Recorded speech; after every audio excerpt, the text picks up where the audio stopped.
तो अब ये वाला क्वेश्चन देखो, है ना, ये है केमिकल इक्विलिब्रियम का पार्ट 3 है।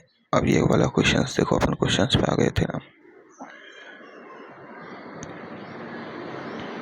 तो ये वाला देखो, NH4COO NH4, ये क्या है? यूरिया। क्या है ये? यूरिया से बन रहा है ammonia 2NH3 gas plus CO2 gas. प्रारंभ में केवल ठोस अमोनियम कार्बोनेट उपस्थित था। ये क्या है? ठोस अमोनियम कार्बोनेट, है ना। ये ठोस अमोनियम कार्बोनेट उपस्थित था। समय पर अमोनिया की कुछ मात्रा इस प्रकार मिलाई जाती है कि अमोनिया का दाब कुल मूल दाब के बराबर हो जाता है। ठीक है, मान लो ये क्या कह रहा है? प्रारंभ में ठोस अमोनियम कार्बोनेट उपस्थित था। ये है प्रारंभ में ठोस अमोनियम कार्बोनेट। अब साम्य कब आएगा? जब रिएक्शन होगी। अब रिएक्शन हो गई है NH4COO, NH4 से बना ये, और ये बन गया। अब ये साम्य स्थापित हो गया है, यानी इसके कुछ मोल हैं साम्य पर, इसके कुछ मोल हैं, इसके कुछ मोल हैं। अब अपने पास ये अमोनिया कुछ एक्स मोल बन गया, मान लो अमोनिया, है ना। अमोनिया बन गया अपने पास कुछ एक्स मोल। अब ये क्या कह रहा है कि साम्य पर अमोनिया की कुछ मात्रा, अब मतलब ये तो रिएक्शन है जो है, साम्य पर अमोनिया की और मात्रा मिलाई जा रही है। कुछ मात्रा इस प्रकार मिलाई जाती है कि अमोनिया का दाब है, यानी साम्य पर जो अमोनिया का दाब है वो मात्रा मिलाने के बाद मूल दाब के बराबर हो जाए, यानी प्रारंभ में जितना टोटल दाब होना वहाँ के बराबर दाब अकेला अमोनिया को हो जाए। तो इस स्थिति में पुनः साम्य स्थापित होने पर उत्पन्न कुल दाब तथा कुल मूल दाब का अनुपात होगा। कुल दाब तथा कुल मूल दाब का अनुपात अपन को निकालना है ना। अच्छा क्वेश्चन है, तो चलो अपन करके देखते हैं।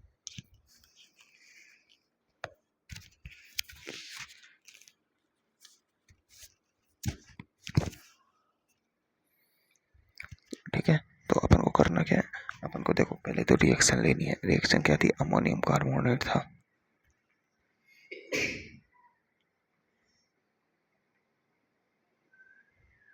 ये अपने पास अमोनियम कार्बोनेट था, NH4 है ना, NH4। अपने पास अमोनियम कार्बोनेट आ गया। ठीक है, अब ये सॉलिड अवस्था में है ना, सॉलिड अवस्था में होता है। तो इधर अब ये सामने पर रिएक्शन क्या होगी? 2NH3 प्लस CO2, ये एक रिएक्शन क्वेश्चन में दे रखी है। ठीक है, अब अपन को देखो सॉलिड है, तो मैंने क्या बताया था कि सांद्रताओं में सॉलिड और लिक्विड को नहीं लेते हैं, यानी सॉलिड या लिक्विड हो उसे नहीं लिया जाता, सॉलिड या लिक्विड को नहीं लिया जाता। तो ये सॉलिड है, इसकी तो सांद्रता लेंगे ही नहीं अपन। तो अपन देखो दाब की बात कर रहे हैं, तो दाब का हिसाब देख लो। प्रारंभ में दाब सॉलिड है तो दाब जीरो होगा, है ना। अब ये गैस है और ये भी गैस है, तो प्रारंभ में इसका दाब, देखो साम्य पर इसका दाब मान लो, साम्य पर मान लेते हैं, साम्य पर डायरेक्ट, साम्य पर इसका दाब तो जीरो है, इसका दाब 2p मान लो और इसका दाब p मान लो। ठीक है, क्योंकि इसके रश्मि गणमिति गुणांक 2 और 1 है ना। इनके दाब मान लिए अपन ने, अब है ना। चलो दाब मान लिए। अब कुल दाब क्या है साम्य पर? कुल दाब साम्य पर कुल दाब आ गया 3p, आ गया अपना कुल दाब। ठीक है, अब अगर अपन इस रिएक्शन के लिए Kp लिखें, तो देखो Kp कैसे होगा? Kp प्रोडक्ट बटे रिएक्टेंट का लिखना नहीं है क्योंकि सॉलिड है, तो प्रोडक्ट का लिखना है। तो देखो PNH3 की पावर 2 और PCO2 की पावर तो 1 है ना। तो देखो इसका Kp क्या हो जाएगा? इसका P कितना है? 2p। कितना है? 2p का पावर 2 और p की पावर 1। ये Kp कितना आ जाएगा? 2 दूनी का 4 p स्क्वायर और p, यानी Kp आ रहा है अपना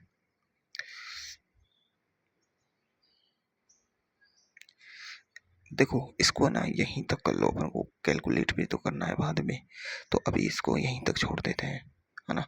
ऐसे के पी आएगा कितना, के पी आ जाएगा 4p की पावर क्यूब। कितना आएगा 4p की पावर क्यूब। इससे भी कर सकते हैं, इससे भी कर सकते हैं। चलो अब अपन है ना, अब आगे चलते हैं। अब क्या कह रहे हैं कि क्वेश्चन ने कहा है कि NH3 की कुछ अतिरिक्त मात्रा मिलाई जा रही है। अब NH3, अब अपन ने इस रिएक्शन में NH3 मिलाया, NH3 को मिलाया। अब मिलाने पर होता क्या है कि जो NH3 का जो टोटल दाब है, पहले NH3 का दाब 2p था, अब टोटल दाब वो प्रारंभिक कुल दाब के बराबर हो जाता है। कुल दाब के बराबर मतलब 3p हो जाता है। मतलब 2p से कितना हो गया, 3p हो गया। कितना हो गया, 3p। अब NH3 की NH3 की मात्रा मिलाने पर NH3 का दाब यानी p डैश NH3 कितना हो गया, ये हो गया 3p अतिरिक्त मात्रा मिलाने पर। अब ये बताओ क्या केपी चेंज होगा, नहीं होगा। क्यों, केपी कांस्टेंट रहेगा। तभी तो अपन को के जो के इक्विलिब्रियम होता है वो किस पर निर्भर करता है, के इक्विलिब्रियम ओनली टेम्परेचर पर। और केपी भी क्या है, टेम्परेचर पर निर्भर करता है। ओनली के एक्स चेंज होता है, क्या के एक्स मैंने बताया था, के एक्स चेंज होगा दाब से, दाब या ताप दोनों से चेंज होता है। तो केपी और केसी तो फिक्स रहेंगे, तो ताप कितना ही बढ़ा लो केपी तो फिक्स रहेगा।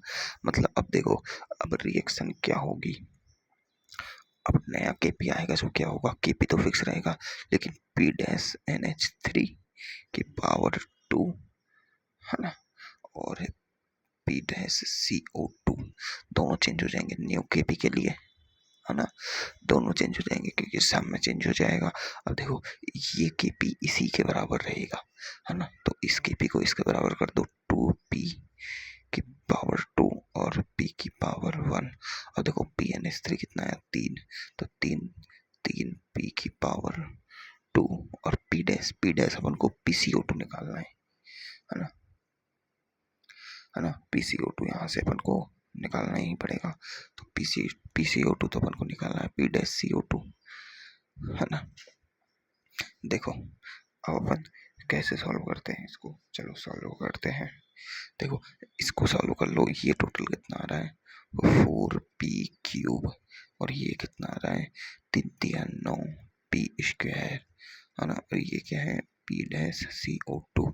देखो स्क्वायर से ये गया, है ना, ये पूरा कट हो गया p स्क्वायर, यहाँ पर p भी बचा, एक बचा, है ना। और ये आ जाएगा p डैश CO2 आ जाएगा अपना 4p/9।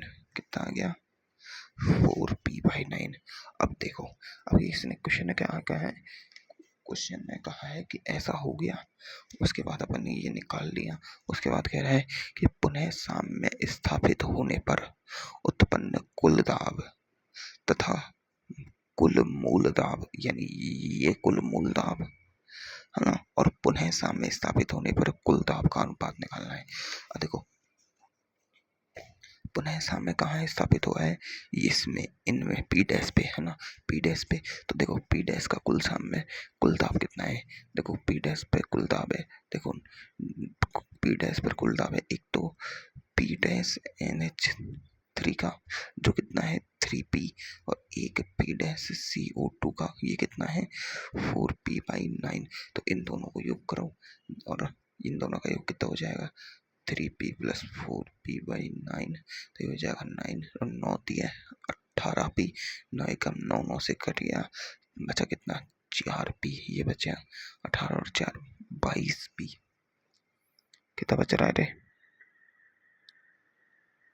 अरे यार क्या कर रहा हूँ, कहाँ जा रहा हूँ। 9 9 दूनी 18, 9 3 27 आएगा ना, ये 27, 9 3 27, और ये 4p 27 और 3 31p/9, ये तो आ गया 31p/9, और ये कितना था 3p।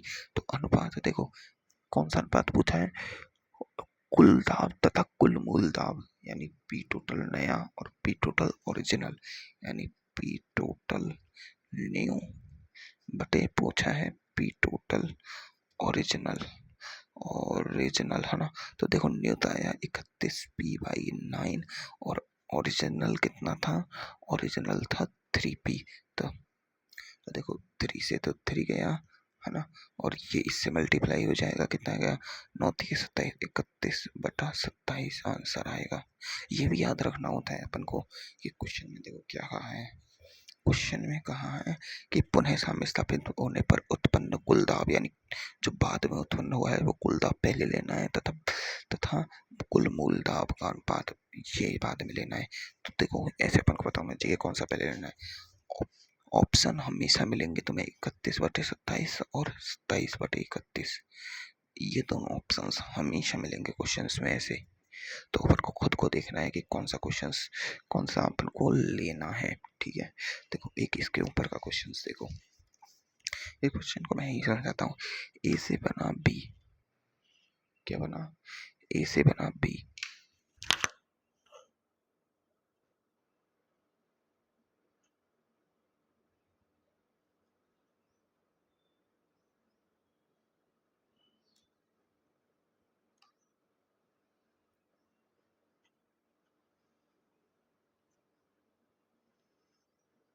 तो यह वाला जो क्वेश्चन है ना, इसको देखो, ए से बन रहा है, ए सॉलिड है, ए से क्या बन रहा है, बी और सी दो इस्पात बन रहे हैं। तो साम्य पर सी की सांद्रता दुगनी कर दी जाए, सी की सांद्रता को दुगनी कर दी जाए तो बी की सांद्रता मूल सांद्रता की कितने गुना हो जाएगी। मतलब देखो अपन को पता है कि साम्य स्थापित कर लो सबसे पहले, तो सांद्रता पर के इक्विलिब्रियम निर्भर नहीं करता, केसी का मान नहीं बदलेगा सांद्रता बढ़ाने पर। क्यों? क्योंकि केसी सिर्फ ताप पर निर्भर करता है ना। तो देखो अब केसी लिखा अपन ने शुरू में, क्या है इसका तो लिखेंगे नहीं, सॉलिड है, इसका लिख दो बी का स्क्वायर प्लस सी का स्क्वायर।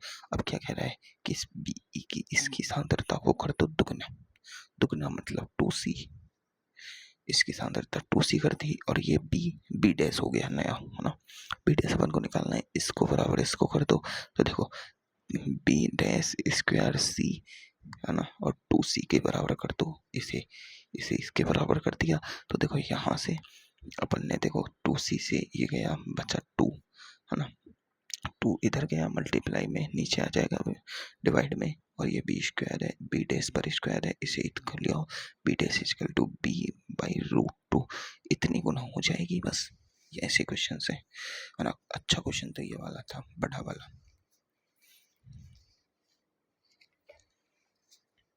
देखो ये वाला क्वेश्चन देखो, BaCO3 से बन रहा है ये। अब देखो ये सॉलिड सामने पर CO2 का दाब कितना है, 0.4 है, तो Kp कितना होगा भाई, जितना, अब इसमें ये है ही 1 है तो ये भी Kp भी 0.4 ही होगा, है ना। अब देखो ये क्वेश्चन देखो, ये क्वेश्चन छोटा सा है बिल्कुल, लग इतना बड़ा रहा है, आंसर इसका 3 लाइन का है। कैसे देखो मैं बताता हूँ, ये वाला क्वेश्चन समझो। इस वाले क्वेश्चन में क्या कह रहा है कि एक 20 लीटर के पात्र में CO2 गैस 400 केल्विन एवं 4 ATM दाब पर तथा आधिक्य में SRO के आयतन को नगण्य मानते हुए, यानी आधिक्य में इसे क्या कह दिया, SRO क्या है, विलायक, क्या कह दिया, SRO विलायक है ना, आधिक्य में है। तो मतलब देखो 20 लीटर के पात्र में क्या है, CO2 गैस भरी हुई है 400 केल्विन एवं 0.4 ताप पर, इतना तो टेम्परेचर और इतने ताप पर, ठीक है। SRO आधिक्य में है, इसे छोड़ो। पात्र का आयतन इसमें उपस्थित जल पिस्टन से कम किया जाता है, ये पात्र है ना। अब इसके पात्र आयतन को जल पिस्टन से धीरे धीरे कम किया जा रहा है, तो कम किया जा रहा है। अब इसने क्या कह दिया, SRO के आयतन को तो नगण्य मानना है अपन को, SRO तो है ही नहीं, समझ लो। अब कह रहा है तो किया जाता है जब पात्र में CO2 के दाब का मान उच्चतम होगा, जब पात्र में जो CO2 है उसके दाब का मान उच्चतम होगा, तब पात्र का उच्चतम आयतन ज्ञात करो। अब ये क्या कह रहा है कि मान लो अपन ने पिस्टन को दबाते गए, है ना।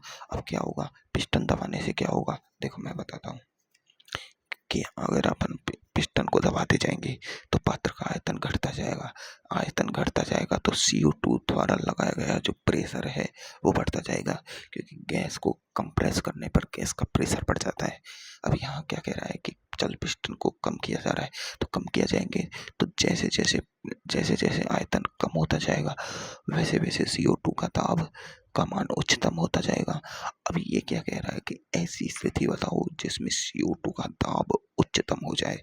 उस स्थिति में उस पात्र का आयतन निकाल दो बस। अपन को क्या करना है, CO2 का दाब उच्चतम करना है बस। अब अपन को क्या कर रहा है, Kp की वैल्यू फिक्स है 1.6। अब CO2 की वैल्यू कितनी हो सकती है, देखो पहले तो प्रारंभ में इस रिएक्शन में अपन क्या करते हैं, CO2 का प्रेशर देख लेते हैं। ये सॉलिड है, ये सॉलिड, तो प्रारंभ में CO2 का वैल्यू इतनी है, कितना 0.4 atm। तो आयतन कितना है V1 20 लीटर। अब टेम्परेचर कांस्टेंट है। अब Kp क्या होगा, PCO2 is equal to P2 is equal to कितना हो रहा है 1.6 atm। ठीक है, ठीक है ना। इसने कह दिया ये प्रारंभ में, तो ये कंडीशन है प्रारंभ में, तो उसने बोल दिया कि PCO2 का दाब इतना है और आयतन इतना है। अब ये क्या कह रहा है कि अब सामने स्थापित हो चुका है Kp इक्वल टू 1.6 atm पर। तो अब इस स्थिति में Kp की स्थिति में कितने आयतन पर कितना आयतन होगा कि जब ये Kp की वैल्यू 1.6 आए, और Kp की वैल्यू आ किससे रही है, सिर्फ और सिर्फ CO2 से। तो Kp में जितना प्रेशर होगा उतना ही तो PCO2 में होगा, P2 वो कितना है 1.6। तो इसका मतलब कि CO2 का दाब जो 0.4 से कितना हो गया 1.6। तो इसके लिए उसने कितना आयतन कम करना पड़ा होगा, तो ये कितना आयतन होगा। तो देखो अपन क्या लगा रहे हैं, PV बराबर nRT। देखो n मोल कांस्टेंट है, R कांस्टेंट है, टेम्परेचर कांस्टेंट है, तो सब चीज कांस्टेंट है, तो PV बराबर क्या आ जाएगा कांस्टेंट। तो P1 V1 बराबर P2 V2 लगाएंगे अपन। अब P1 कितना है 0.4, V1 कितना है 20, P2 कितना है 1.6 और V2 अपन को निकालना है।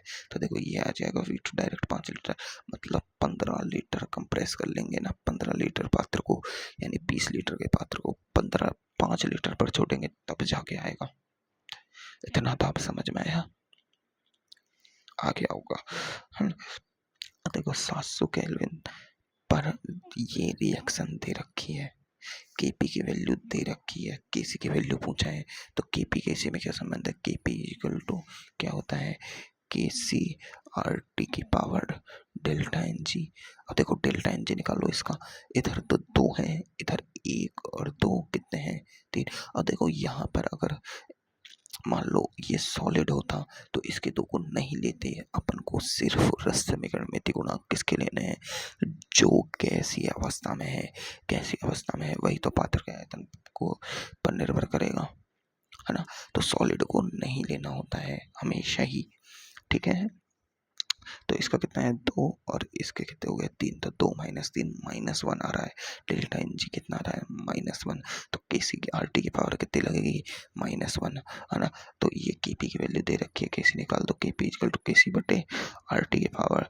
RT इससे क्योंकि माइनस की पावर है तो नीचे चल जाएगा, नीचे जाके इधर मल्टीप्लाई हो जाएगा, Kc equal to Kp RT आ जाएगा, और ये यहाँ से सॉल्व करके निकाल लो, है ना।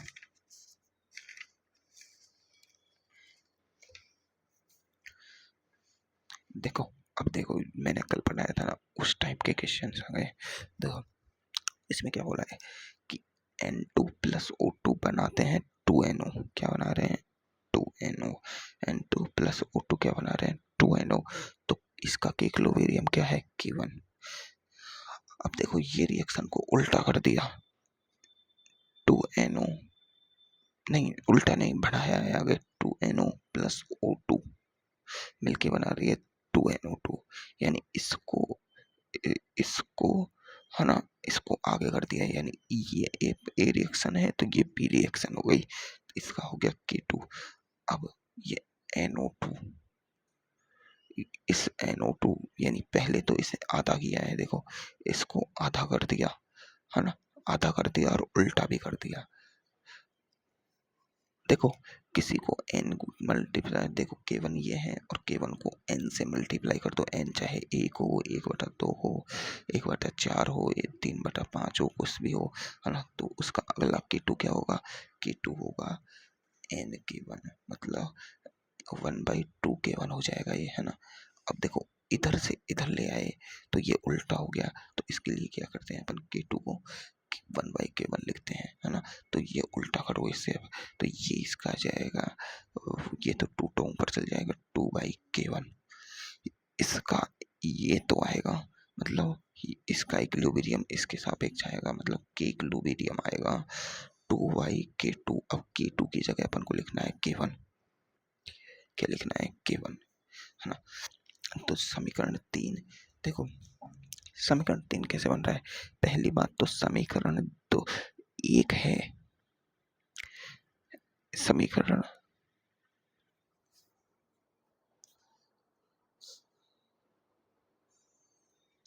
समीकरण 3 कैसे बन रहा है। समीकरण 3 देखो कैसे बन रहा है, ये देखो अपन को सबसे पहले ये देखना है समीकरण 3 बन कैसे रहा है। इसमें देखो NO2 इसमें भी है, इसमें भी है, N2 इसमें भी है, इसमें भी है। तो देखो इसका तो उल्टा हो गया ना, उल्टा हुआ नहीं है।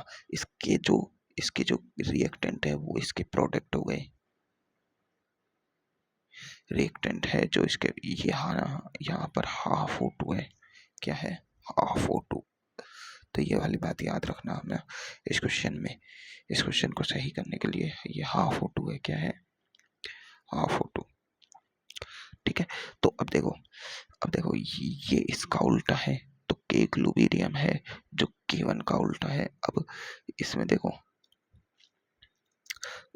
ये इसमें आ रहा है और ये इसमें आ रहा है, तो ये दोनों तो इससे कट जाएंगे, है ना। अब अपन को ये देखना है NO2 इसका, तो देखो इसका भी उल्टा है और हाफ है, देखो इसका भी उल्टा है और हाफ है, हाफ नहीं है क्या, इसका उल्टा है और इसका आधा है। तो देखो समीकरण 1 को पहले तो कर दिया माइनस, माइनस का मतलब उल्टा, नेगेटिव, है ना, नेगेटिव कर दिया, और फिर मल्टीप्लाई कर दिया 1/2 से।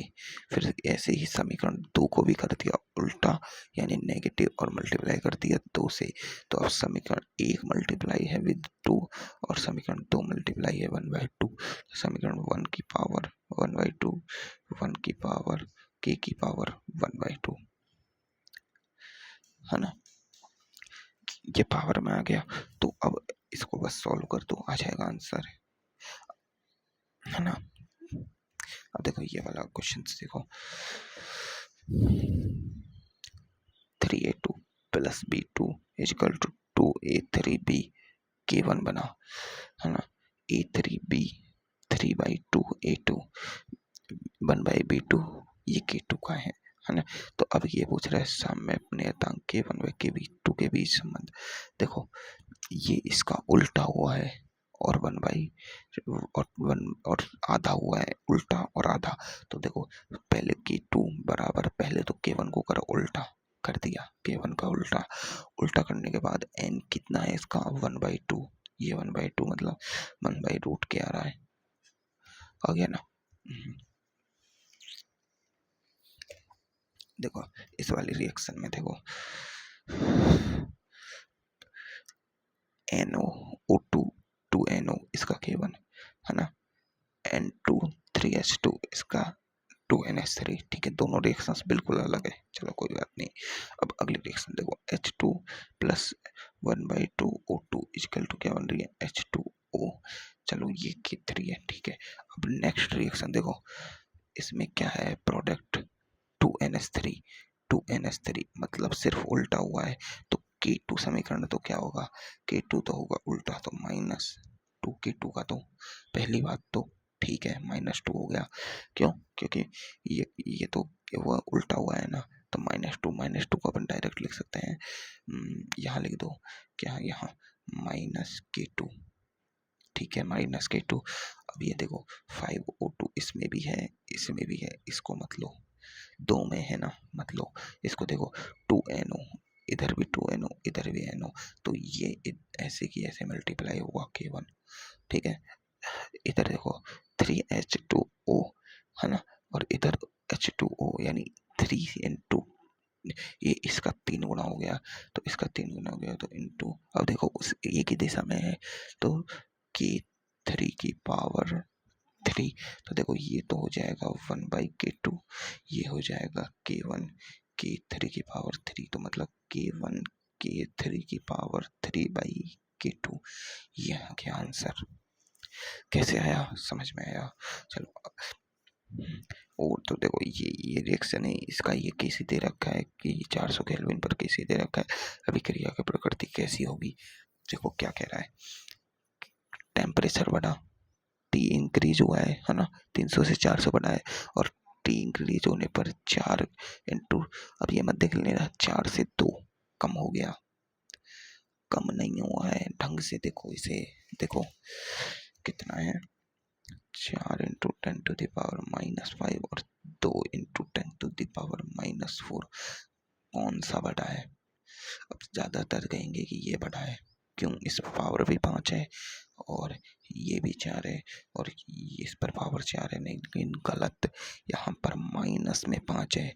अगर इसे खोल के लिखे तो 4/10⁻5 और 2/10⁻4। अब कोई में तो 5 संख्याओं का भाग लग रहा है। देखो ये तो 1,00,000 है ना, और ये 10,000 है। अब किसी को 1,00,000 से भाग दो और एक को 10,000 से भाग दो, तो कौन सा बड़ा है? 10,000 से भाग देने वाला बड़ा है। कौन सा बड़ा है? 10,000 से।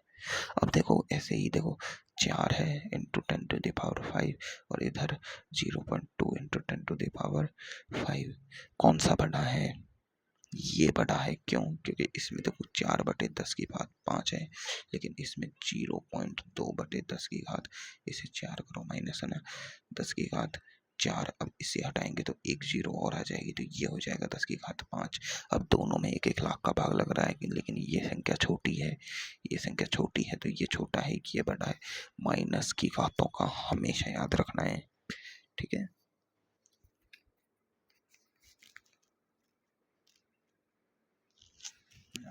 देखो क्या है कि ताप बढ़ाने पर केसी क्या है? बढ़ा है। केसी बढ़ा है तो ऊष्मा शोषी अभिक्रिया होगी, डेल्टा एच पॉजिटिव, एंडोथर्मिक, ठीक है।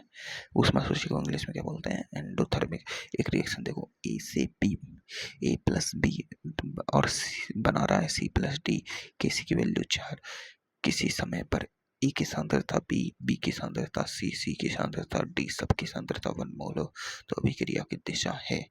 तो अब देखो अपन को यह पूछना है, इनकी सांद्रता है, तो अपन को अभिक्रिया की दिशा के लिए QC निकालना होगा, है ना। QC निकालेंगे तो QC निकाल लो, 1 1 1 1 1, कितना आ गया? 1। अब देखो KC 4 पर है, QC 1 है, मतलब कि QC is less then KC है, मतलब अभी अभिक्रिया अग्र दिशा में जाएगी, तभी तो समय प्राप्त होगा। अभिक्रिया किस दिशा में जाएगी? अग्र दिशा में। तो ये हो गया। अब अपन पढ़ेंगे वियोजन की मात्रा। क्या पढ़ेंगे? वियोजन की मात्रा।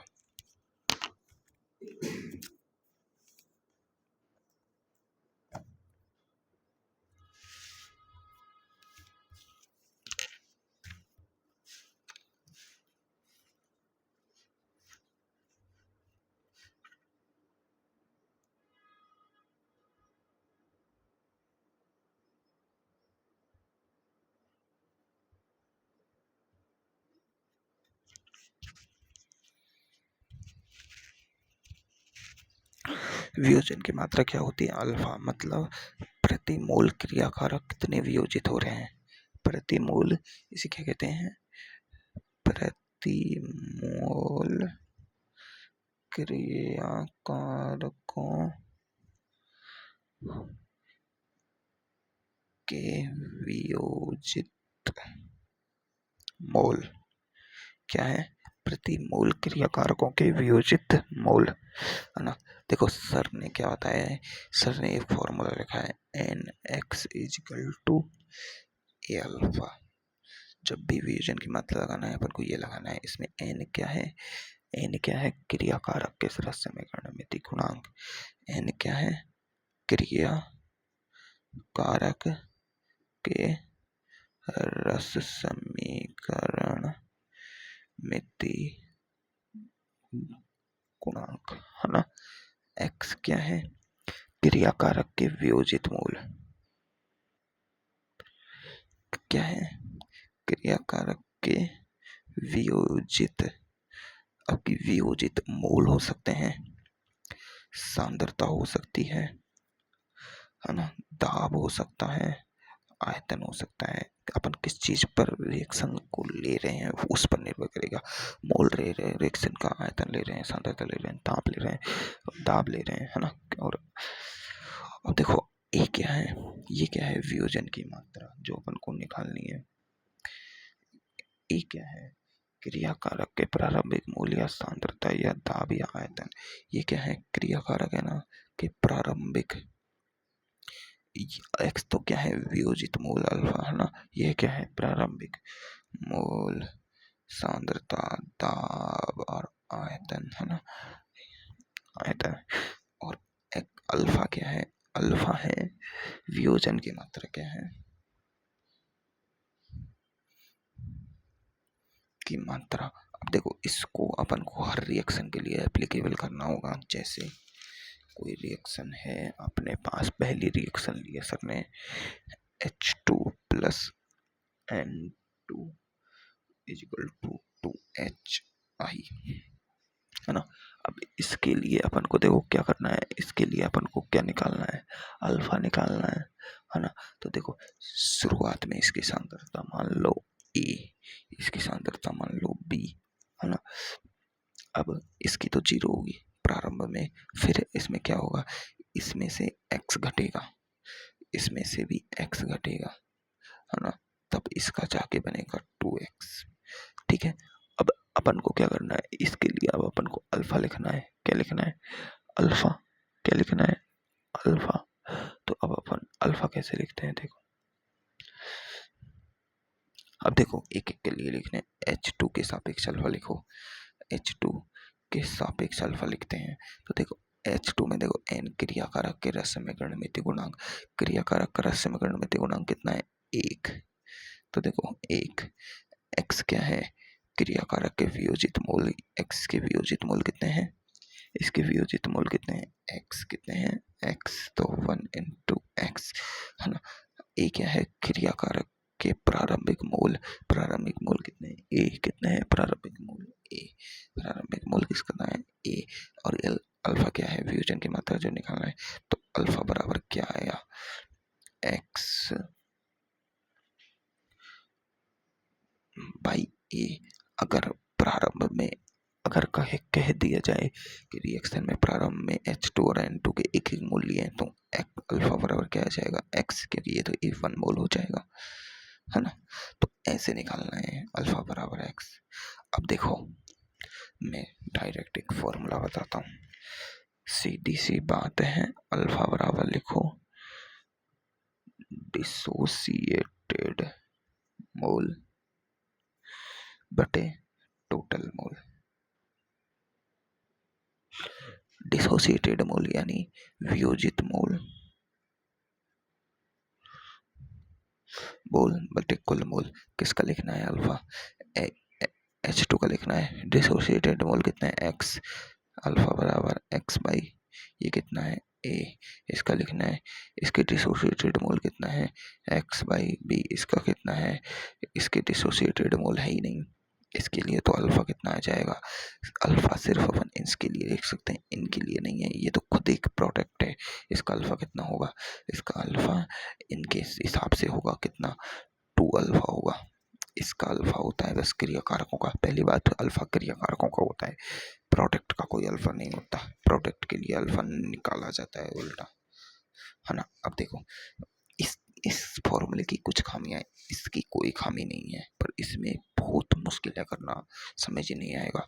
इसकी कुछ खामियां हैं, इसमें देखो डिसोसिएटेड मोल बटे टोटल मोल, अगर कोई रिएक्शन है 2NH3, है ना, कोई रिएक्शन है 2NH3, है ना।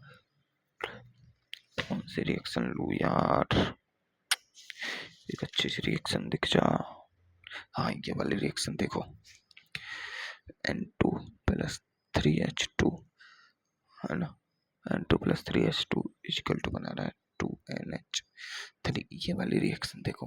अब इसमें देखो अल्फा, देखो इनके प्रारंभिक मोल मान लो एक एक ले लिए, रस में गणमित गुना कितना है, 1 3 2, प्रारंभिक मोल मान लो एक एक मोल लिया है इनका, है ना। तो प्रारंभ में इसके तो एक मोल लिए, इसके कितने लेने होंगे, इसके 2 मोल बनाने के लिए इसका 1 मोल चाहिए तो इसका चाहिए 3 मोल, इसका तब जाके इसके कितने बनेंगे 2 मोल। यही तो रिएक्शन का मतलब है। रश्मिकरण में गुणांक और अल्टरनेट दिखाते तो मोल ये है।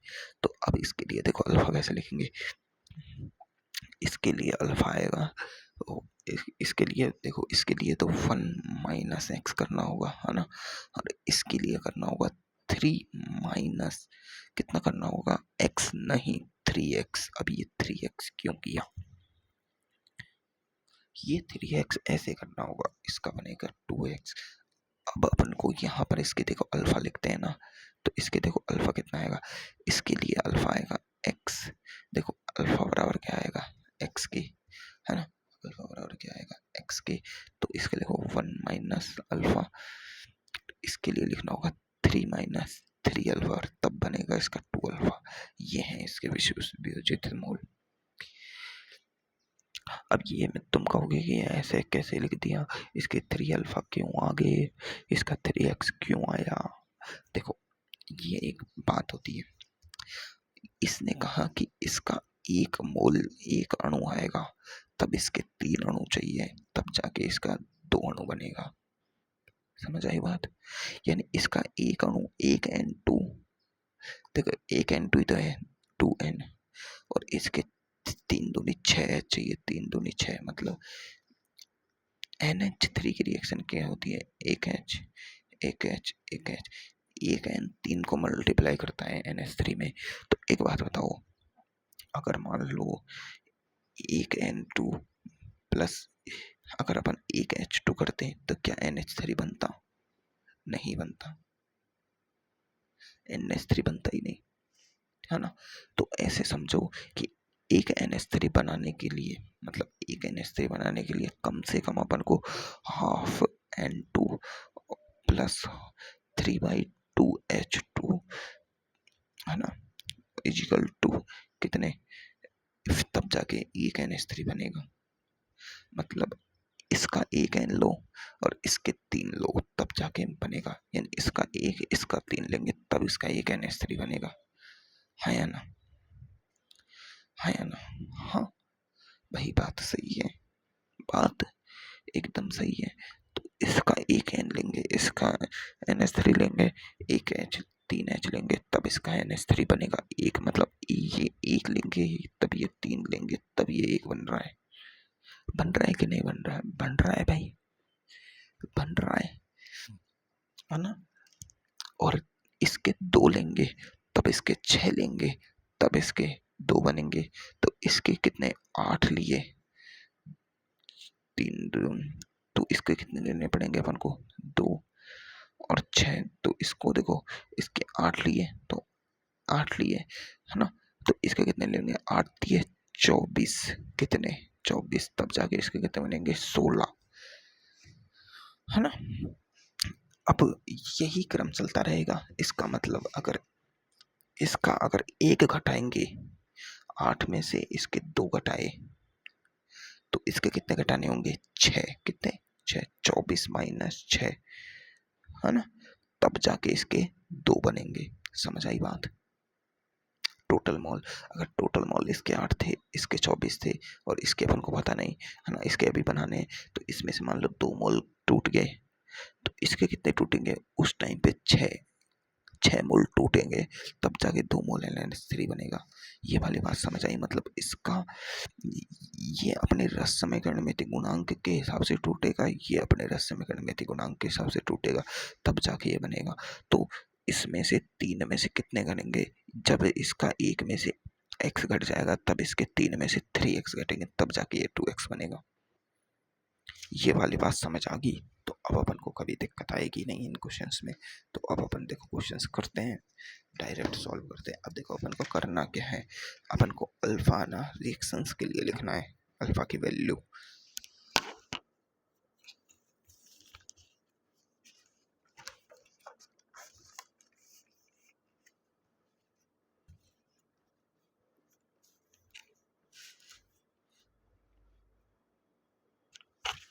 देखो मैं समझाता हूँ, देखो एक बार और समझ लो एक बात। देखो मान लो अपन को पिंक कलर बनाना है, पिंक कलर बनाना है अपन को, है ना, थोड़ा समझो। तो अपने पास दो कलर है, व्हाइट और एक रेड। इन दोनों के मिक्सचर से अपन पिंक कलर बना देंगे। ठीक है, ठीक है, बना देंगे, कोई दिक्कत नहीं है। अब कैसे बनाएंगे? मान लो अपन को व्हाइट चाहिए 80% और ये रेड चाहिए 20%, तब जाके इनका मिक्सचर होता है, वो पिंक कहलाता है ना। तो इसका मतलब अपन को अगर 100 ग्राम पिंक बनाना है, 100 ग्राम पिंक, तो अपन को 80 ग्राम तो वाइट चाहिए और 20 ग्राम रेड चाहिए। क्योंकि ये लिक्विड में है तो इसको लीटर में ले लो। अगर 100 लीटर अपन को पिंक बनाना है तो 80 लीटर अपन को वाइट चाहिए और 20 लीटर ये चाहिए। अगर अपन को मान लो अगर अपन को 10 लीटर बनाना होता, मतलब अपन को 1000 लीटर बनाना होता, तो अपन को इसको, अब ये कितना हो गया, 1000 लीटर कितना हो गया, इसका 10 गुना, है ना। तो अब 80 लीटर चाहिए वाइट, कि अपन को 800 लीटर चाहिए, अपन को 800 लीटर, इसका भी 3 गुना चाहिए, 10 गुना चाहिए, और इसका भी 10 गुना चाहिए, 200 लीटर। समझ में आया? मतलब ये कितना बढ़िया, ये 10 गुना बढ़ा तो 800 हो गया, ये 10 गुना बढ़ा तो 200 हो गया। मतलब ये अभी भी कम है, अभी भी कम है। अब मान लो अपन को 10 लीटर बनाना होता, 10 लीटर, तो ये 80 लीटर चाहिए अपन को, नहीं 8 लीटर। और ये कितना चाहिए अपन को, 2 लीटर। ये वाली बात समझ आई? ये गुणांक में घट रहे हैं, किसमें, गुणांक में घट रहे हैं, घट बढ़ रहे हैं हमेशा। तो ऐसे ही अपन को अल्फा के लिए जो समूल मूल जो घटते हैं ना, वियोजित मूल, वो गुणांक में घटाने हैं। किस में घटाने? वियोजित मूल गुणांक में घटाने हैं। ठीक है, किस में घटाने हैं, गुणांक में, देखो, है ना। तो अब देखो अपन केस फर्स्ट देखते हैं सबसे पहले। केस फर्स्ट केस फर्स्ट क्या करते हैं कि delta N g equal to 0 वाली रिएक्शंस के लिए अपन वो लिखते हैं क्या, के सी के पी, है ना, उनका संबंध लिखते हैं और देखते हैं क्या होता है। तो डेल्टा एन जी बराबर 0 वाली रिएक्शंस है ना। अब इनके लिए अपन को लिखना स्टार्ट करते हैं। तो ऐसी रिएक्शन कौन सी होती है, H2 प्लस I2, एक ऑर्डिनरी रिएक्शन देखते हैं, 2HI, ये क्या है, 1 1 2 2, डेल्टा एन जी बराबर 0। तो अब इसके लिए अपन लिखते हैं, इसका देखो 1 है, इसका 1 है, इसका 2 है, ठीक है, इसका 1 1 1, इसका 2, ठीक है, ठीक है जी। अब अपन क्या करते हैं, डायरेक्ट मान लो प्रारंभ में इसके 1 मूल लिए, इसके 1 मूल लिए, तब 0 प्रारंभ में, क्योंकि प्रारंभ में प्रोडक्ट तो था ही नहीं। अब साम्य पर क्या होगा, साम्य पर इसके 1 मूल में से x टूटेगा, x इसके गुणांक के हिसाब से, है ना, इसका गुणांक, इसके 1 मूल में से इसका गुणांक कितना टूटेगा, x, और ये बना देगा अपना इसका गुणांक कितना, 2x। ठीक है, ये साम्य पर। अब ये साम्य पर क्या है, ये मोल है, मोल है ना। अब सांद्रता क्या होती है, सांद्रता, सांद्रता मोलरता, मोललता ये होती है। सांद्रता क्या होती है, मोल बटे आयतन, आयतन यानी m/v होता है सांद्रता, m/v होती है ना, अपन ने पढ़ा है। तो अगर सांद्रता के पद में लिखे इसे, सांद्रता के पद में, तो 1/x बाई बी, आयतन तो टोटल लिया जाता है, 1/x/v और 2x/v, ये सांद्रता के पद में हो गई। अब देखो, अब ये सांद्रता के पद में हो गया, है ना।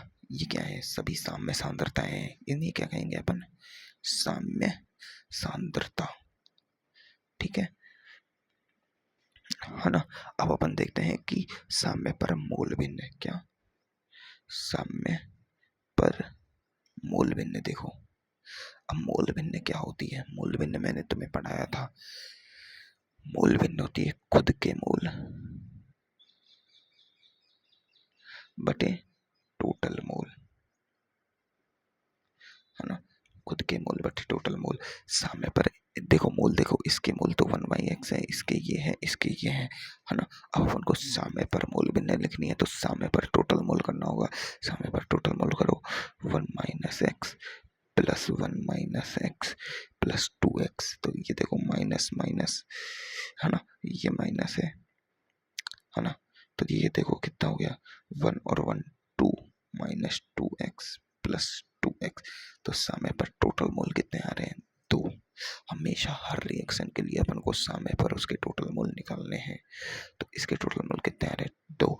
तो खुद के मोल बटे टोटल मोल, खुद का मोल इसका कितना है 1 - x बटे टोटल मोल 2। इसका कितना है 1 - x बटे 2। इसका कितना है 2x बटे 2 है ना, 2x बटे 2। तो देखो समय पर अपन ने इनके मोल लिख दिए, समय पर मोल मैंने लिख दिया है ना। अब समय पर आंशिक दाब लिखें। तो देखो आंशिक दाब का फॉर्मूला क्या होता है, आंशिक दाब जैसे पी ए, आंशिक दाब है पी ए बराबर क्या होता है इसकी मूल भिन्न एक्स ए इंटू पी टोटल। ये उसका वो होता है फॉर्मूला, अपन ने सॉल्यूशन वाले चैप्टर में पढ़ा था। तो अब ये क्या है, अब अपन को साम्य पर लिखना है। किस पर लिखना है, साम्य पर आंशिक दाब, साम्य पर आंशिक दाब, साम्य पर आंशिक दाब लिखना है। तो अपन को क्या करना है, साम्य पर उसकी मूल भिन्न को मल्टीप्लाई करना होगा। देखो पी टोटल चेंज नहीं होगा, ये चेंज हो सकता है। तो साम्य पर इसका आंशिक दाब कितना हो गया 1 - x/2। ये तो क्या कहेगी इसकी मूल भिन्न एक्स ए, और इसका पी टोटल, इसकी मूल भिन्न कितनी हो जाएगी 1 - x/2 बटे पी टोटल। इसकी मूल भिन्न 2x/2 और पी टोटल। देखो ऐसे अपन को हर रिएक्शन के लिए लिखना है। सबसे पहले रिएक्शन में उसका प्रारंभिक मूल लिखने हैं, फिर साम्य पर मूल लिखने हैं, फिर सांद्रता के पद लिखने हैं, साम्य पर साम्य सांद्रता लिखनी है, फिर साम्य पर मूल भिन्न लिखनी है, फिर साम्य पर उसकी आंशिक दाब लिखना है। ठीक है ऐसे। अब देखो, अब अपन Kp और Kc और Kx सब लिख सकते हैं। कैसे, Kc क्या होता है, साम्य सांद्रताओं का, साम्य सांद्रताएं होती है ना उनको। तो साम्य सांद्रता कहाँ है, ये वाली है साम्य सांद्रता। तो देखो प्रोडक्ट क्या है ये, तो 2x/2। अब देखो इस पर घात कितनी है 2, इसका रसमीकरण में गुणांक 2 है, तो घात लगा दो 2 बटे इसकी कितनी है, ये इन पे घात 1 है। तो 1 - x/v, v है ये 2, ये v है ना, तो ये v आएगा ना, 2 क्यों आएगा, और 1 - x/v। तो देखो ये तो नीचे नीचे v² हो जाएगा। तो देखो 2 दूनी का 4x² बटे v² बटे ये 1 - x 1 - x की पावर 1 - x की पावर हो जाएगी स्क्वायर में, और बटे में आ जाएगा v²। अब देखो 4 वाला पद आ गया। 4 वाला पद को कैसे सॉल्व करना सिखाया मैंने। सबसे पहले अपन को 4x² बटे v² करना है, फिर मल्टीप्लाई करना है, इसको इन दोनों को उल्टा कर दो, इसको v² कर दो, इसको 1 - x का, तो इससे तो ये गया, बच जाएगा अपने पास क्या 4x² बटे 1 - x की पावर स्क्वायर में। अब x की पावर स्क्वायर में आ गया है ना। अब यहाँ पर x ही क्या है, x ही क्या है अल्फा। तो Kc अल्फा के फॉर्म में क्या आ जाएगा 4α² बटे 1 - अल्फा, क्या है 4x² बटे 1। अब देखो कैसे लिखना है अपन को अल्फा, x बराबर अल्फा कैसे करना अपन ने, इसके वियोजित मोल बटे टोटल मोल। इसके वियोजित मोल कितने थे H2 के, H2 के वियोजित मोल थे, वियोजित मोल थे कितने x है ना, अल्फा बराबर, और इसके टोटल मोल कितना आ गया, इसका टोटल मोल आ गया 1, इसका टोटल मोल कितना आ गया 1। तो एक अल्फा बराबर कितना आ गया x। इसके भी वियोजित मोल कितने थे x है ना, और इसके लिए अल्फा बराबर कितना आ गया x बटे 1। तो अल्फा बराबर 1 है ना। इन दोनों के लिए वियोजित मोल बटे टोटल मोल करके नहीं अपन ने x बराबर अल्फा लिख लिया है ना। तो देखो ये स्क्वायर में है, ठीक है, ये कैसे आ गया। अब अगर कहें अपन कि अल्फा है ना, अल्फा वो लेस देन 1 है, तो 1 - अल्फा इज इक्वल टू कितना हो जाएगा लगभग 1। अगर अल्फा की वैल्यू 0.004, 0.004, 0.08 0.08 तो बहुत ज़्यादा हो गया, 0.09। तो देखो ये बहुत कम है, 0.09 तो बचा कितना, 1 में से 0.9 गया तो बचा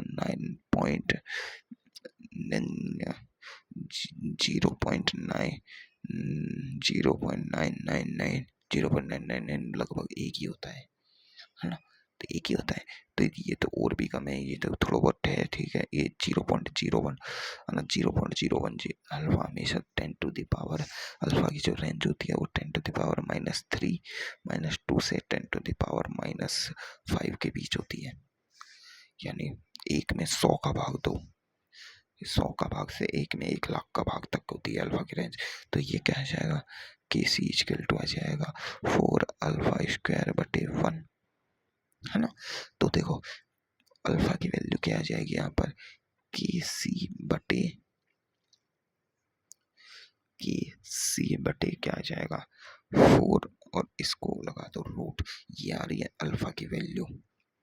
अल्फा की वैल्यू क्या आ रही है, अब ये बताओ, जो अल्फा की वैल्यू है यहाँ यहाँ आयतन पर निर्भर कर रही है क्या, नहीं कर रही। तो यहाँ लिखेंगे ऐसी अभिक्रिया जो डेल्टा NG = 0 वाली हों, ऐसी अभिक्रिया जो डेल्टा NG = 0 वाली हों, उनमें अल्फा आयतन V पर निर्भर नहीं करता है। आयतन है जो अल्फा पर निर्भर नहीं करता है, अल्फा है जो आयतन पर निर्भर नहीं करता है।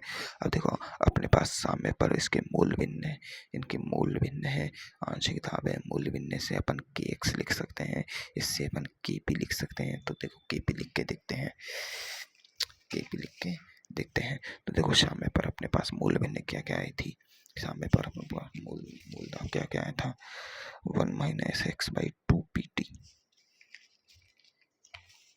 क्या आया था, 1 - x/2 PT, 1 - x/2 PT, और ये क्या था 2x/2 PT। इससे काट देंगे, यही तो थे। देखो ये है ना। अब अपन को इसके लिए KC लिखना है, KP लिखना है। तो देखो KP कैसे लिखेंगे अपन,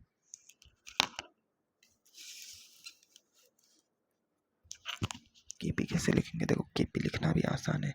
सबसे पहले प्रोडक्ट का लिखो, तो देखो ये से तो ये कट गया, तो x, अब देखो 2HI था, रिएक्शन क्या थी अपन, H2 + I2 = 2HI।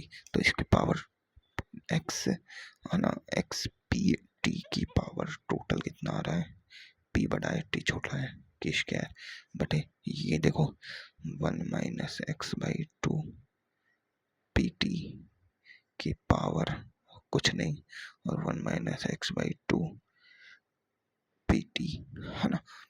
तो देखो ये कितना हो जाएगा, ये कितना हो गया, ये हो गया x² PT² बटे देखो ये कितना हो जाएगा, इसको इससे मल्टीप्लाई कर दो, 1 - x², PT से PT को कर दो PT² बटे, और ये 2 दूनी का 4। तो देखो PT² से PT² गया, चारों पर मल्टीप्लाई हो जाएगा, KP आ जाएगा 4x² बटे 1 - x। तो ये अल्फा के बराबर होगा, 4α², 1 - अल्फा है, तो इसको <1 मान लो, तो ये हो जाएगा 4α²। तो KP क्या आ रहा है, 4α²। KP क्या आ रहा है अपना, 4α²। तो अल्फा बराबर क्या आ जाएगा, √KP/4। तो यह भी, यानी जो अल्फा है वो उसके दाब पर भी निर्भर नहीं कर रहा, इस पर कहीं भी इनका दाब नहीं आया ना। तो अल्फा है वो तो वियोजन की मात्रा इसमें क्या है, डेल्टा NG = 0 वाली रिएक्शन के लिए अल्फा यानी वियोजन की मात्रा दाब स्वतंत्र है, क्या है, दाब स्वतंत्र। तो देखो अब अपन एक बॉक्स बनाते हैं, तो डेल्टा NG = 0 वाली रिएक्शन के लिए,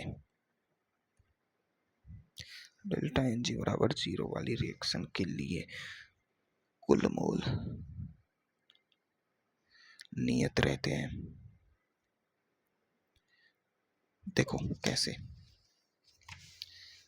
ये रिएक्शन थी, प्रारंभ में इसके मोल कितने थे, 1 + 1 कितने थे, 2, है ना। अपन ने समय पर इसके मोल निकाले, 1 - x + 1 - x, ये करके कितने आए, तोड़, तो दोनों क्या है, बराबर, कितने थे, बराबर। तो समय पर इसके कुल मोल नियत होते हैं। अल्फा है, अल्फा या एक्स वियोजन की मात्रा या वियोजन, है ना। अल्फा या एक्स समानुपाती है v की पावर 0, मतलब आयतन स्वतंत्र, आयतन स्वतंत्र, है ना। अल्फा या एक्स समानुपाती है p की पावर 0, मतलब दाब स्वतंत्र। अपन इसे ऐसे भी लिख सकते थे कि अल्फा आयतन पर निर्भर नहीं करता, ताप पर निर्भर नहीं करता, लेकिन जो जो जब ना नीट वाले क्वेश्चन पूछते हैं तो वो पूछता है अल्फा बी की पावर कितने के समानुपाती है, पी की पावर कितने के समानुपाती है, या फिर ऐसे रीजन का क्वेश्चन देगा ना ए आर वाले उनमें कहेगा कि अल्फा क्या क्या अल्फा डेल्टा एन जी बराबर 0 रिएक्शंस के लिए दाब आयतन स्वतंत्र है, दाब स्वतंत्र है, या दाब पर निर्भर करता है, या दाब अस्वतंत्र है। तो ये स्वतंत्र अस्वतंत्र वहाँ हमें समझ ही नहीं आएंगे कि इनका मतलब क्या होता है। तो अपन अभी से ऐसी टाइट लैंग्वेज की प्रैक्टिस करें ना, जो अपन को समझ आए। देखो अब अपन अगली रिएक्शन देखते हैं, delta N g greater than 0 वाली। कैसी रिएक्शन, तो देखो कोई रिएक्शन देखते हैं अपन, delta N G is greater than 0 वाली, मतलब डेल्टा एन जी होना चाहिए पॉजिटिव, क्या होना चाहिए, पॉजिटिव। ऐसी रिएक्शंस का एक एग्जाम्पल क्या है, PCl5 बना देगा PCl3 + Cl2, इनका राशिमीकरण में तो गुणांक लेगा 1 1 1, ठीक है। हाँ चलो, t बराबर 0 पर इसके मोल 1 थे, इसके मोल 0 थे, इसके मोल 0 थे। साम्य पर मोल क्या होंगे, 1 - x, इसका x, इसका राशिमीकरण गुणांक x, है ना। देखो अब देखो PCl5 के लिए देखो, अल्फा बराबर वियोजित मोल x और 1 बराबर, और बटे में टोटल मोल 1, कितना आया, आ गया ना, अल्फा बराबर देखो अल्फा बराबर x/1 आ गया, वियोजित मोल बटे उस क्रिया कारक के टोटल मोल, ठीक है, आ गया। तो देखो अब अपन यहाँ डायरेक्ट लिख सकते हैं x बराबर अल्फा, तो 1 - अल्फा, अल्फा अल्फा से करेंगे अपन। अब देखो सांद्रता लिख दो इसकी, सांद्रता लिखते हैं तो 1 - अल्फा/v, आयतन लिखो इसका अल्फा/v, अल्फा/v, इसका अब इसकी मूल भिन्न लिख दो। मूल भिन्न क्या होती है, PA, मूल भिन्न क्या होती है, खुद के मोल बटे टोटल मोल, है ना, खुद के बटे टोटल। तो खुद का मोल कितना है, टोटल मोल निकालो साम्य पर total mole 1x + x + x, एक x से x गया, टोटल मोल आए साम्य पर, टोटल मोल साम्य पर कितने आ रहे हैं, 1 + x, कितने आ रहे हैं, 1 + x, कितने आ रहे हैं, 1 + x, है ना। और जो दिख भी रहा है कि डेल्टा एन जी बराबर पॉजिटिव है, मतलब इसमें एन जी राशिमीकरण में गुणांक बढ़ रहे हैं। देखो इस इधर 1 है, इधर 2 टूट गया इसमें से, तो मोल तो बढ़ेंगे ही, मोल तो बढ़ेंगे ही, है ना। तो दिख रहे हैं अपन को। तो अब ऐसी रिएक्शन के लिए खुद के मोल क्या है, 1 - अल्फा बटे 1 + अल्फा, इसे कह सकते हैं 1 + अल्फा भी कह सकते हैं, x बराबर अल्फा है तो 1 + अल्फा, है ना। इधर लिखेंगे अल्फा बटे 1 + अल्फा, इधर लिखेंगे अल्फा बटे 1 + अल्फा, ये तो इसकी मूल भिन्न आ गई, है ना।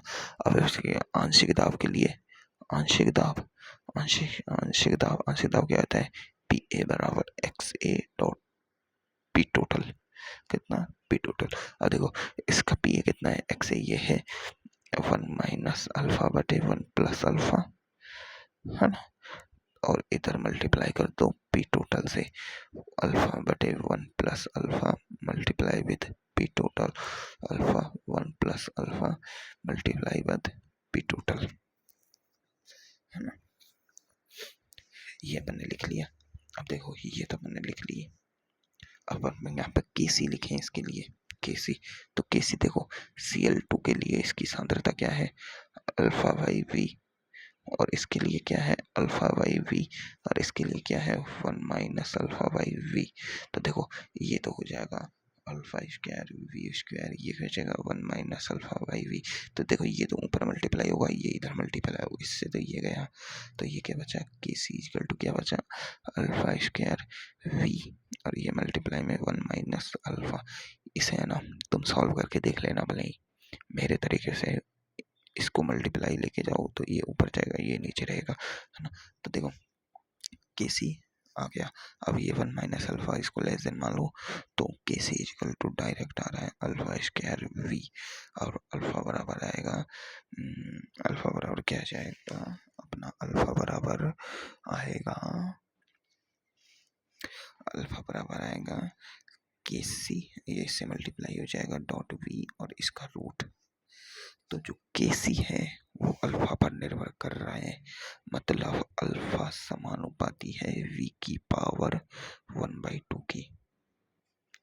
अल्फा किसके समानुपाती आया है, वी की पावर वन बाई टू के, यानी आधा। यानी अल्फा बढ़ेगा तो आयतन घटेगा, आयतन बढ़ेगा तो अल्फा घटेगा, एक दूसरे के व्युत्क्रमानुपाती है। ठीक है, नहीं नहीं नहीं, समानुपाती है, व्युत्क्रमानुपाती कहाँ है, पावर में ही तो है, कम घट रहा है लेकिन माइनस में थोड़ी है। ये बढ़ेगा तो ये बढ़ेगा, आयतन बढ़ेगा तो अल्फा बढ़ेगा, और वो फिक्स भी है। अल्फा क्यों बढ़ेगा, क्योंकि अल्फा क्या है, वियोजन की मात्रा।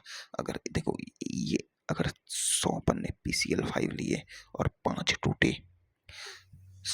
100% PCl5 है, 5% टूट गया, तो अल्फा कितना हो गया 5, कितना हो गया 5। अगर 5% टूट गया तो ये कितना हो जाएगा, ये 5, ये भी 5।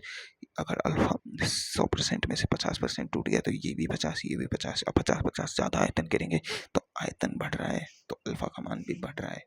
ये प्रैक्टिकल भी देख सकते हैं अपन, और थ्योरेटिकल भी आ चुका है। ठीक है, केसी किस पर निर्भर कर रहा है, आयतन पर निर्भर कर रहा है। तो अल्फा बढ़ेगा तो आयतन भी बढ़ेगा, आयतन बढ़ेगा तो अल्फा बढ़ेगा। ठीक है, अब अपन केपी लिख सकते हैं। तो देखो केपी अपन को याद कर लेते हैं, इसका केपी क्या है, ये वाला है इसका केपी, है ना। केपी के लिए ये है,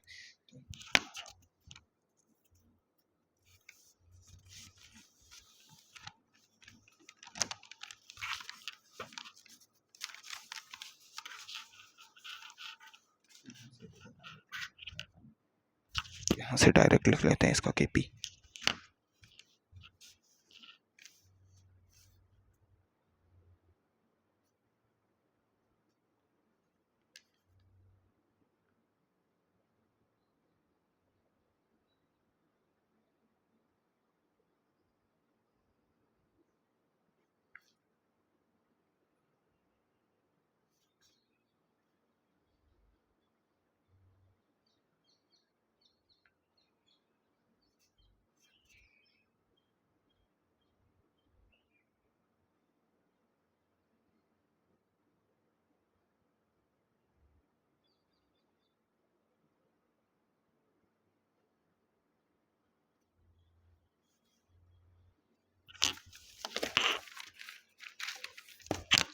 देखो अब ये दोनों तो ऊपर आएंगे, ये दोनों प्रोडक्ट हैं और ये दोनों रिएक्टेंट हैं। पीटी से पीटी गया, इससे एक से ये गया, है ना। तो ये दोनों देखो उधर हो जाएगा अल्फा स्क्वायर पीटी, और ये क्या बचेगा, ये बचेगा जी, ये बचेगा वन प्लस अल्फा बटे वन माइनस अल्फा। ठीक है, तो देखो ये वाली रिएक्शन किसकी होती है, ये होती है अल्फा स्क्वायर पीटी बटे वन, वन का स्क्वायर माइनस अल्फा का स्क्वायर। ये ऐसी रिएक्शन बन जाती है ना, है ना। तो इसे अपन कैसे लिख सकते हैं, वन का स्क्वायर तो वन ही होता है, अल्फा स्क्वायर पी टी बटे 1 - अल्फा स्क्वायर। अरे ये कैसे आया, मैं समझाता हूँ। इधर वो a+b का होल स्क्वायर, ये खुलता है a² + b² + 2ab से, है ना। इसे माइनस हो तो यहाँ पर माइनस आ जाता है, a² - b², ये खुलता है a+b एक बार और एक बार a-b, तो ये ऐसे ही तो है, +b-b, तो ये ऐसे आ जाएगा। अब देखो kp क्या है अपना, kp पे फोकस करो ना, अल्फा स्क्वायर pt। 1 - अल्फा लेंगे तो अल्फा स्क्वायर भी बराबर यही आएगा, तो अल्फा इजकल टू kp, है ना। और ये इधर जाएगा बाई pt की पावर रूट, यानी अल्फा समानुपाती है pt की पावर -1/2 के। -1/2 यानी अल्फा बढ़ेगा तो pt घटेगा। क्या होगा, घटेगा, प्रेशर घटेगा, क्या होगा, घटेगा। तो अब delta N G is greater than 0 वाली रिएक्शंस होती है, उनके लिए क्या होता है, साम्य पर कुल मोल क्या होते हैं, बढ़ते हैं। साम्य पर कुल मोल बढ़ते हैं, कैसे, देखो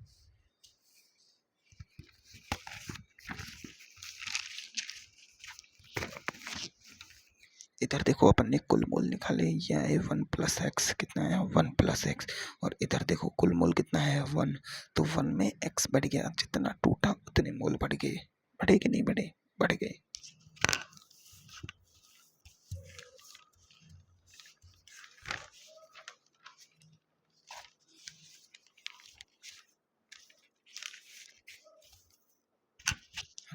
और साम्य पर कुल मोल क्या होते हैं, बढ़ते हैं। v आयतन बढ़ाने पर क्या होता है, अल्फा बढ़ता है, और प्रेशर बढ़ाने पर अल्फा क्या होता है, घटता है। ये वाली बात है अपन को समझ आ गई, है ना।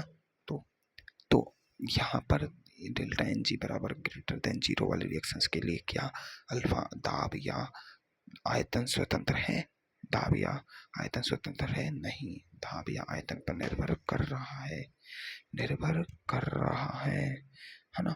अब देखो, अब है ना, मैं एक बात बता देता हूँ तुम्हें, मेन बात, कोई भी रिएक्शंस हो उसके लिए केपी अपन को लिखना तो आता है, केपी अपन को लिखना आता है, ये अपन ने केपी ही लिखा है लिखने को तो, है ना। केपी अपन यहाँ से भी निकाल सकते हैं अल्फा की वैल्यू से, है ना। लेकिन देखो मैं एक बात बताता हूँ, इनको रटना जरूरी नहीं है ना। मैं सच बता दूँ, तुम रिएक्शंस याद रखो, रिएक्शंस जो रिएक्शन दे उसके लिए वहीं उसका अल्फा निकालो, वहीं उसका सब कुछ निकालो, फायदे में रहेंगे, फायदे में रहेंगे।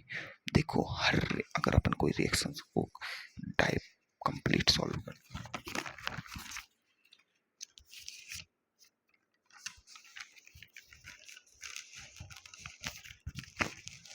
अगर कोई मान लो अपन ने डेल्टा एन जी बराबर पॉजिटिव वाली रिएक्शंस के लिए के पी और के सी की वैल्यू, ये वाली वैल्यू याद रख ली, ये वाली वैल्यू याद रख ली, तो अपन देखो अगर उसने उस रिएक्शन में सांद्रता पूछ ली तो नहीं लिख पाएंगे, उसने मूल्य भिन्न पूछ ली तो नहीं लिख पाएंगे, उसने आंशिक दाब ये पूछ लिया, किसी एक का आंशिक दाब निकलवा लिया, तब क्या करोगे। तो इससे अच्छा है उस रिएक्शन को लिखो, उसके प्रारंभिक मूल्य लिखो, साम्य पर मूल्य लिखो, सांद्रता लिखो। कितना टाइम लगेगा, 30 सेकंड लगेगा, अगर तुम्हें प्रैक्टिस हो तो मैं लिख के बता सकता हूँ, प्रैक्टिस हो तो 30 सेकंड से कम टाइम लगेगा, 30 सेकंड भी नहीं, ओनली 10 सेकंड लगेगी लिखने में इन सब चीज़ों को, प्रैक्टिस हो तो।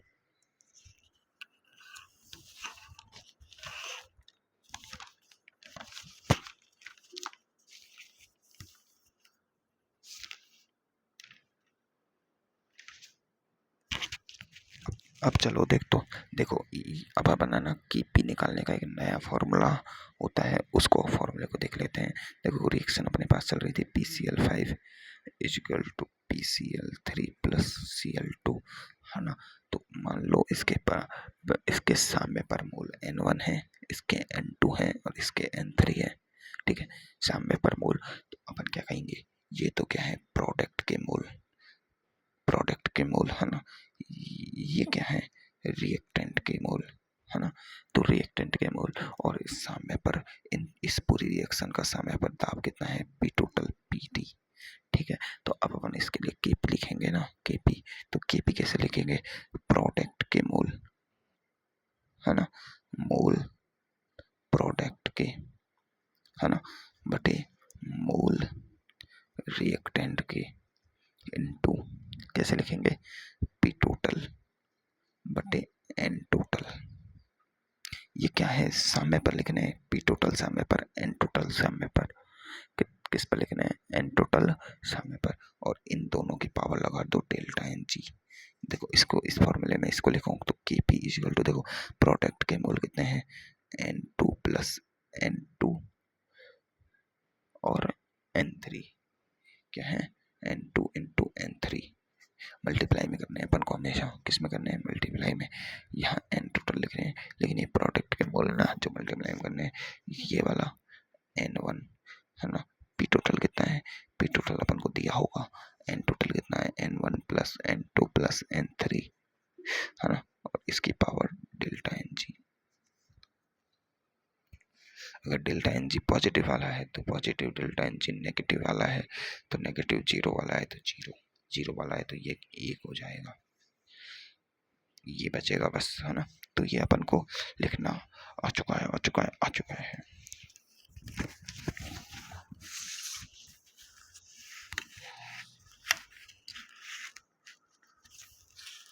देखो अब अपन को क्या करना है, थर्ड केस बचा है अपने पास एक ही बस, कौन सा, delta N g less than zero वाली रिएक्शन।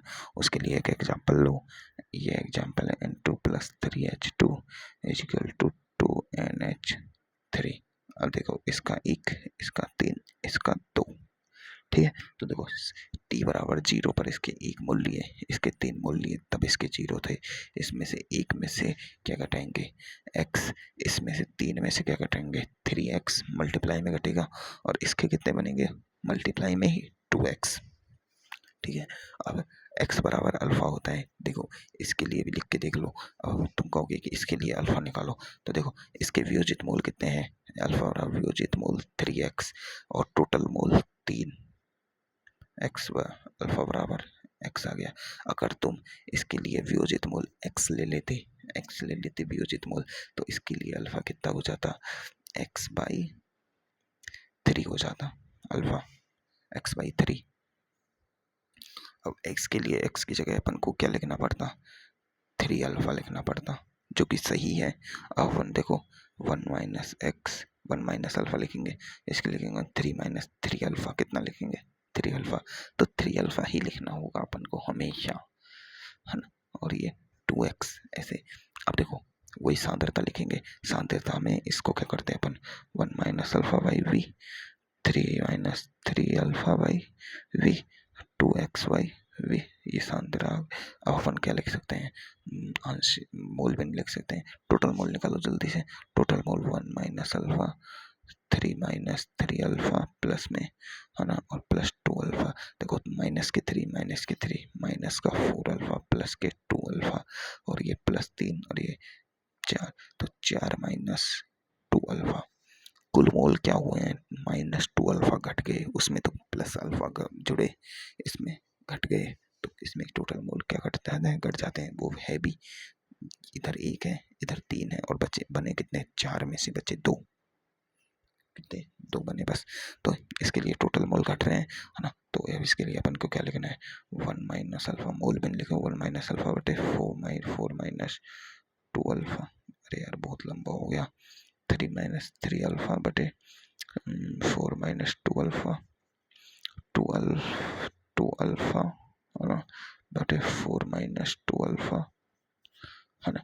अब मोल बिन की जगह अपन वो लिखें सामने पर दाब, तो वन माइनस अल्फा बटे फोर माइनस टू अल्फा बटे पी टोटल, है ना, थ्री माइनस थ्री अल्फा बटे फोर माइनस टू अल्फा बटे पी टोटल, टू अल्फा बटे four minus two alpha by P total आ गया। अब अपन इसके लिए केसी लिखें, देखो इधर केसी करूंगा, इधर केपी करूंगा, ठीक है।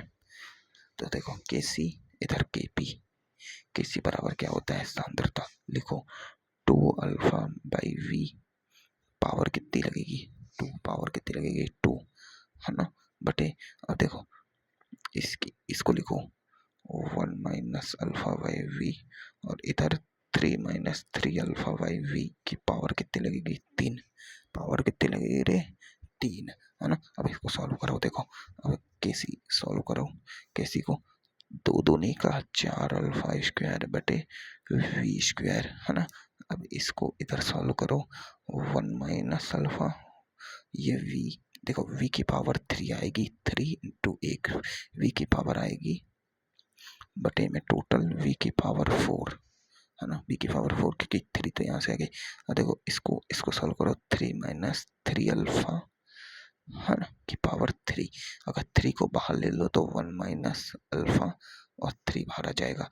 तो देखो 3 की पावर कितनी हो जाएगी? 3। इसको आगे लिखो, देखो 4 alpha square by V square by, देखो 3 तिया 9, इसको ले लो इधर 9, 3 तिया 9 बाहर लगा। ये देखो ये 1 माइनस अल्फा है, ये 1 माइनस अल्फा है, और ये 1 माइनस अल्फा की पावर 3 है, इधर 1 माइनस अल्फा की पावर 1 है, तो टोटल हो जाएगा 1 माइनस अल्फा की पावर 4। कितना हो जाएगा? 4। कितना हो जाएगा? 4। तो देखो अब देखो ये v की पावर 4 है, ये 2 है, तो ये गया 2 बचा, तो के सी। अब देखो अगर है ना सॉल्व करें अपन ढंग से, तो 4 अल्फा स्क्वायर बटे वी स्क्वायर, ये बटे में है, तो देखो ये बटे में आएगा वी की पावर 4, है ना। वी की पावर 4 बटे में, तो इसको ऊपर ले जाओ, इसको तो वी की पावर 4 को ऊपर ले आओ, 1 माइनस अल्फा की पावर 4। देखो ये तो किया गया इधर 2, तो ये तो नगण्य हो जाएगा, तो के सी क्या आएगा? 4 अल्फा स्क्वायर बटे इंटू वी की पावर 2 क्या आएगा? 4 अल्फा स्क्वायर वी की पावर 2, और एक 9 और था, 9 भी तो था, ये 9, तो 4/9, 4/9, है ना। 4/9 क्या आ जाएगा? 4/9। अरे देखो 3 का अपन को क्यूब करना है, 9 9 2 18 30 27 आता है क्यूब, 27 9 नहीं 27, कितना आता है? 27 क्यूब कितना होता है? 27। तो देखो के सी बराबर क्या आएगा? 4 अल्फा स्क्वायर, ये अब अल्फा क्या आएगा? के सी, ये इधर जाएगा बटे में 4, ये इधर जाएगा 27, और ये नीचे जाएगा वी स्क्वायर, ये तो अब इसको इसमें से वी स्क्वायर है, तो ये बाहर आ जाएगा, 2 भी बाहर आ जाएगा, तो अल्फा क्या आएगा? अल्फा डायरेक्टली समानुपाती आ रहा है वी की पावर 1 के, क्या आ रहा है?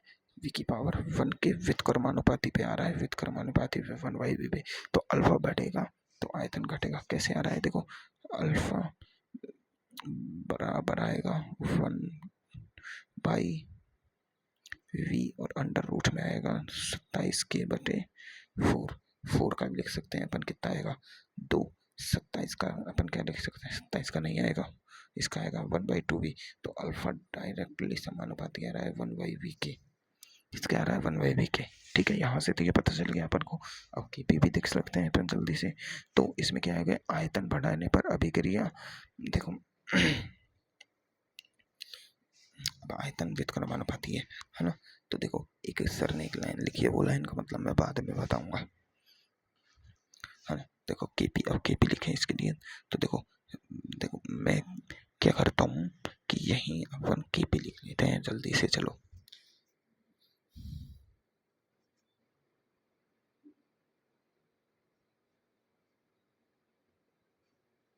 इसमें पावर कितनी लगेगी? 2, और देखो 1 माइनस अल्फा बटे 4 माइनस 2 अल्फा पी टोटल, और ये बचेगा भाई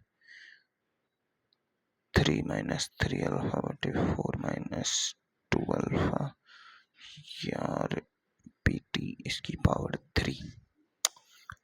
यार ये तो बहुत बड़ी कैलकुलेशन हो जाएगी, थोड़ा ना फास्ट करते हैं। चलो देखो ये पी टी की पावर 3 आएगी, है ना, ये पीटी की पावर 2 आएगा, तो इससे ये कट जाएगा, पीटी की पावर बचेगी 2, पीटी की पावर 2 मल्टीप्लाई में, चलो अभी नहीं काटते हैं, बाद में काटेंगे।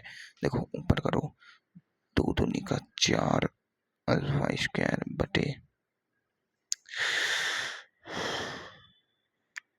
यार ये लंबी कैलकुलेशन हो जाएगी बहुत ही ज़्यादा, मुझसे तो सॉल्व भी नहीं होगी। क्या करूँ क्या करूँ क्या करूँ? अच्छा ऐसा करते हैं अपन, हाँ ये सही रहेगा, है ना। चलो देखें, अपन देखो सही तरीका देखते हैं। 2 अल्फा है ना, देखो 2 अल्फा नहीं, अपने पास क्या है 2 अल्फा 4 - 2 अल्फा, है ना। तो इसमें से 2 अल्फा/2 को कॉमन लो तो कितना बचा, 2 - 1, 2 - 1 बचा, है ना। तो 2 से तो 2 घट गया, तो ये बचा क्या, अल्फा/2 - 1, 2 - अल्फा का स्क्वायर का टोटल स्क्वायर। तो अल्फा का स्क्वायर तो अल्फा स्क्वायर हो जाएगा, ये टोटल क्या हो जाएगा, 0। क्या हो जाएगा, 0। अरे नहीं होगा, अरे नहीं होगा, नहीं होगा, अरे इसको सॉल्व कर लोगे, तुम कर सकते हो क्या सॉल्व इसको, कि मैं ही करके दिखाऊं। चलो मैं ही करके दिखा देता हूँ, तुमसे तो कुछ नहीं होता।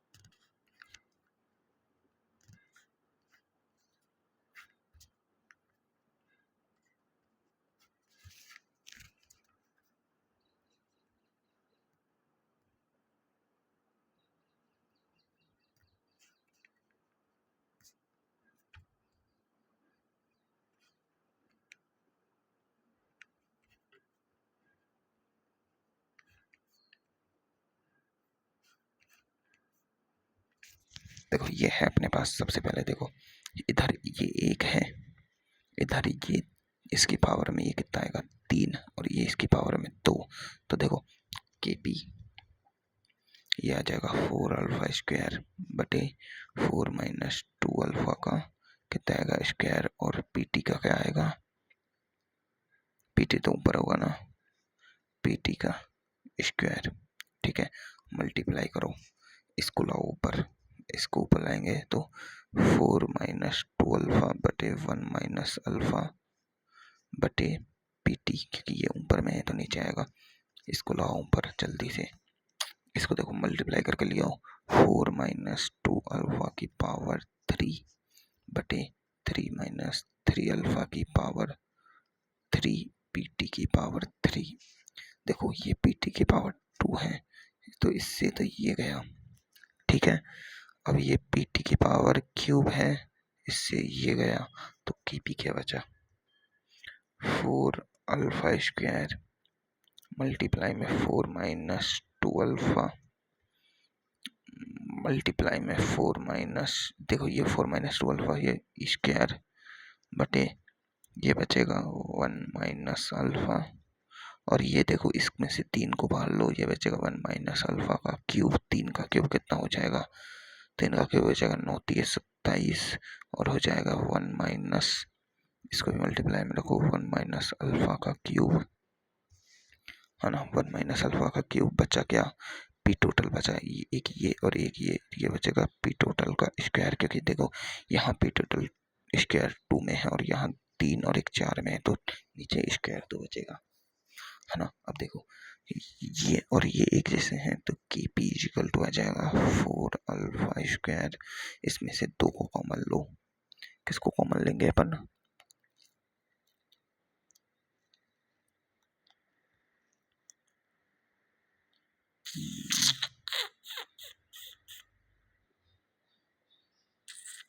देखो कॉमन मतलब अभी कुछ भी, देखो 4 - 2 अल्फा²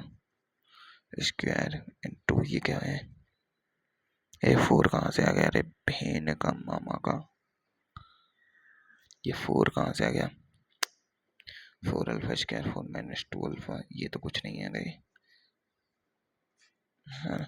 ये देखो 27 इंटू 1 - अल्फा की पावर 4 और PT का स्क्वायर आ गया, कि P इक्वल टू, अब देखो 4 - 2 अल्फा, देखो 4 - 2 अल्फा, तो alpha is less then 1, less than 1, तो 4 - अल्फा बराबर कितना हो जाएगा 4, कितना हो जाएगा 4, तो 4 अल्फा² इसकी पावर 4 की पावर 4 27, ये कितना हो जाएगा 1 - अल्फा इक्वल टू लेस 1 की पावर 4 PT की स्क्वायर, तो 4 चक्कू 16, 16 चौक 64 अल्फा स्क्वायर बटे 27। ये तो एक ही आएगा ना, पीटी का स्क्वायर। केपी क्या आ रहा है, 64 अल्फा स्क्वायर बटे 27 पीटी का स्क्वायर। अल्फा क्या आएगा, 27 पी के पी बटे 64, और ये भी ऊपर जाएगा ना, पीटी का स्क्वायर रूट में अल्फा बराबर समानुपाती पीटी क्या आएगा, स्क्वायर आ जाएगा तो बाहर आ जाएगा ना। तो delta N G is less than 0 वाली रिएक्शंस के लिए साम्य पर टोटल मोल घटते हैं। क्या होता है, साम्य पर टोटल मोल क्या होते हैं, घटते हैं, है ना। क्योंकि साम्य पर टोटल मोल आए गए थे 4 - 2 अल्फा, और तो पहले ही थी तो 2 इतने घट गए। आयतन बढ़ाने देखो, अल्फा बढ़ने पर आयतन आया था, क्या आया था, अल्फा 1 समानुपाती 1/b आया था। तो आयतन बढ़ाने पर अल्फा है जो घटता है, और ये इसके समानुपाती है, तो दाब बढ़ाने पर अल्फा बढ़ेगा। ये होता है, इसके लिए ये वाली बातें हमेशा याद रखनी होनी भी तीनों रिएक्शंस के लिए। आप बस क्वेश्चंस बचाएं इसके, जो क्वेश्चंस अपन को कल कर देने हैं अच्छे से। इसके क्वेश्चंस हैं बस, और कुछ नहीं है। इनको अच्छे से कर लेंगे, फिर क्वेश्चंस करेंगे और डायरेक्ट अब अपना चैप्टर समाप्ति की ओर। इस चैप्टर का एक ही पोर्शन बचा है बस, क्या, साम्य को प्रभावित करने वाले कारक, बस उसको कल के लेक्चर में कंप्लीट करके, और फिर क्या बचेगा इसका, कुछ नहीं। फिर अपन अगले दिन एग्जाम में स्टार्ट करेंगे। क्वेश्चंस तुम करते रहना धीरे धीरे।